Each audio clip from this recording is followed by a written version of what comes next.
Hey everyone, and welcome to today's Explainer. I am honestly absolutely thrilled to have you here today because we're unpacking something truly fascinating. Today, we're decoding the mathematical boundary between human trust and artificial intelligence. We're going to be exploring a really rapidly evolving field known as algorithmic game theory, and specifically, we're going to zero in on something called advantage strategies. It's a high stakes world, really, where the way we code machines could literally dictate the future stability of our markets, our power grids, and really our entire digital ecosystems. But before we get to the solutions, I want to pose this hook directly to you. Why do perfectly rational AI agents almost always choose betrayal? Think about that for a second.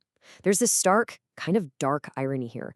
We spend vast resources teaching computers perfect, flawless logic, and somehow that exact perfect logic makes them terrible, completely untrustworthy partners in a cooperative setting. Why is that? Okay, let's dive into this. Here is the roadmap for how we're going to solve this betrayal problem step by step. We'll start with the game theory dilemma, see what happens when AI enters the game, uncover the advantage alignment breakthrough, then look at scaling advantage strategies, step into real-world agent battlegrounds, and finally look ahead to the future of trust. Starting with Section 1, the game theory dilemma. This is where mathematical logic goes head-to-head with human behavior. This brings us to a really core concept you might be familiar with, the Nash equilibrium. Basically, this is a state where each agent's strategy is the absolute best response to the strategies of the other agents. Once you're in this state, any unilateral change in strategy just won't yield any additional benefits for you. Now, I know that sounds like perfect harmony and balance, but mathematically, it often does the exact opposite. In many classic scenarios, this drive to maximize individual return actually pushes players to defect or betray each other super early on. But here is where things get fascinating when we compare cold math to real, actual humans. Classical theory assumes players will just look ahead to the end of the game and choose to betray each other right away for a quick gain. But real humans, we don't do that. For example, if you look at research into emergency room interactions between physicians and nurses, they actually deviate from theoretical defection quite a bit. They sustain cooperation, building what is basically a trust multiplier that yields much higher joint payoffs over time. Humans intuitively grasp trust. Classic mathematical models, well, they definitely do not. Which brings us to Section 2, AI enters the game. Or, as it's sometimes known, the reinforcement learning disaster. You see, naive reinforcement learning algorithms empirically default to mutual defection in social dilemmas. When you put naive AI agents into scenarios like the iterated prisoner's dilemma, they act exactly as classic theory predicts. They just blindly optimize for their own individual objective, and that immediately leads to conflicts. They basically choose the always defect route. Actually, scratch that. It's more like they converge on these terrible outcomes where everyone loses, completely destroying any shared value. They just ruin the game for everyone. Now, researchers obviously knew this was a huge problem, and they tried to fix it with early opponent-shaping models, like one called Lola. But they hit massive roadblocks. Lola required this kind of radical transparency, meaning it needed the opponent's exact code. Plus, it relied on second-order gradient estimators. That's essentially incredibly complex math trying to predict a prediction. Because of this, it suffered severe scalability bottlenecks in continuous action domains, making it totally impractical for complex, real-world use. So, moving on to Section 3, the advantage alignment breakthrough. This is where we finally figure out how to code trust from first principles. Now, what's really interesting about this is how advantage alignment actually works. It works by mathematically shaping rational opponents based on relative benefits. So instead of just looking at raw rewards, it focuses on the advantage, the relative benefit of an action compared to a baseline. If past interactions were mutually beneficial, the agent increases the probability of an action that gives the opponent an advantage. If the history is negative, it penalizes the opponent. It's this beautiful, elegant mathematical translation of the human concept of tit for tat and trust building.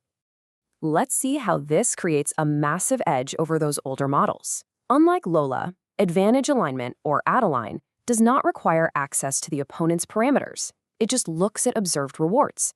It totally drops that complex second-order math in favor of highly efficient first-order advantage multiplication. And crucially, it supports continuous actions, meaning it is highly scalable. And it achieves the whole shebang without ever needing to peek at the opponent's internal code. Game changer, right? All right, Section 4, scaling advantage strategies. We are moving beyond simple games now. And this brilliantly illustrates the results we're getting. We're looking at an empirical league matrix from a simulation called the coin game. If you focus on the top row for ADAlign, you see strong positive returns across the board. Adeline perfectly learns to cooperate with itself and with an always cooperate agent. But more importantly, look at the column for always defect, or AD. Adeline maintains a super robust defense and is not exploited by ruthless, defection-heavy agents. It navigates the dilemma perfectly. And the success doesn't stop at simple grid games either. Here, we see results for an upgraded version called Proximal Advantage Alignment, or PAA. Point your eyes to those deep blue heat map values on the far left. PAA achieves an average return of 1.63 in a highly complex, continuous environment known as Commons Harvest. It significantly outperforms standard models like PPO. It scales beautifully into high-dimensional multi-agent scenarios, basically proving that this math actually works at scale. Section 5. Real-world agent battlegrounds. This is where the math meets reality. So why do we care if AI can cooperate? Well, we are talking about algorithms managing day-ahead electricity market bidding, we're talking about AI navigating stock market oligopolies, executing defensive cyber deception operations against hackers, and even acting as automated market makers in decentralized finance. In all of these domains, if the algorithms default to selfish defection, our systems crash.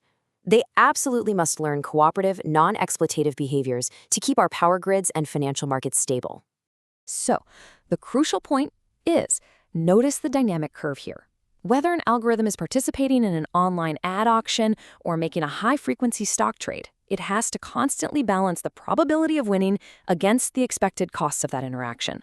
Modern agents using these advantage strategies can navigate this curve efficiently, ensuring they balance aggressive winning with the cooperative stability needed to actually succeed over the long term.